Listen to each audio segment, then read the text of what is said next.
ആലപ്പുഴയിൽ പക്ഷിപ്പനി സ്ഥിരീകരിച്ചു എന്നതിന്റെ പേരിൽ കൂട്ടത്തോടെ നശിപ്പിക്കാൻ പോകുന്ന താറാവിനെയാണ് നമ്മളിപ്പോ കണ്ടത്.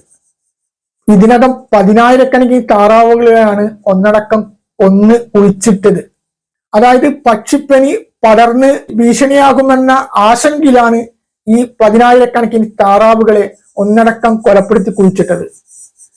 എല്ലാ വർഷവും പക്ഷിപ്പനി ഇതിന്റെ പേരിൽ താറാവുകളെ ഈ രീതിയിൽ കൊലപ്പെടുത്താറുണ്ട് ആലപ്പുഴ പോലുള്ള സ്ഥലങ്ങളിലൊക്കെ.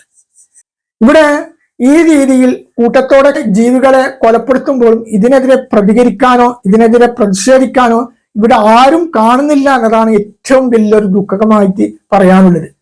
കാരണം തെരുവിലരിയുന്ന പേ പിടിച്ചിട്ടുള്ള പട്ടി, മനുഷ്യർക്ക് ഏറെ ഭീഷണിയായിട്ടുള്ള പട്ടിയെ പോലും കൊലപ്പെടുത്തുന്നതിനെതിരെ പ്രതികരിക്കാനും പ്രതിഷേധിക്കാനും ഇവിടെ മൃഗസ്നേഹികളുണ്ട്. എന്തുകൊണ്ട് ഈ താറാവുകളെ ഈ ഇത്തരം രീതിയിൽ കൂട്ടത്തോടെ നശിപ്പിക്കുമ്പോൾ പ്രതികരിക്കാനും പ്രതിഷേധിക്കാനും ആൾക്കാർ മുന്നോട്ട് വരാറുണ്ട്? പക്ഷിപ്പനി സ്ഥിരീകരിച്ചിട്ടുള്ള താറാവുകൾ, ഇപ്പൊ അസുഖബാധിതരായ താറാവുകളൊക്കെ ഉണ്ടാവാം, അതിൽ കുറച്ച് പേരുണ്ടാകാം. പക്ഷെ ഒരു സ്ഥലത്ത് ഒന്നോ രണ്ടോ താറാവുകൾക്ക് ഈ രീതിയിൽ രോഗം സ്ഥിരീകരിച്ചു എന്നതിന്റെ പേരിൽ ആ പ്രദേശത്തിലെ മുഴുവൻ താറാവുകളും ഒന്നടക്കം കൊലപ്പെടുത്തുന്ന രീതി എങ്ങനെ അംഗീകരിക്കാൻ പറ്റും? താറാവുകൾക്ക് മാത്രമാണോ ഈ രീതിയിലുള്ള അസുഖങ്ങൾ വരാറുള്ളത്?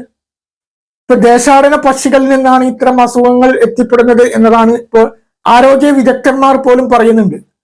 അതിനൊന്നും ഇല്ലായ്മ ചെയ്യാതെ വെറും താറാവുകളെ മാത്രം ഈ രീതിയിൽ കൂട്ടത്തോടെ കൊലപ്പെടുത്തുന്നത് രീതി താറാവ് കർഷകന്മാരെ സംബന്ധിച്ചിടത്തോളം വലിയ ഭീമമായ നഷ്ടമല്ലേ?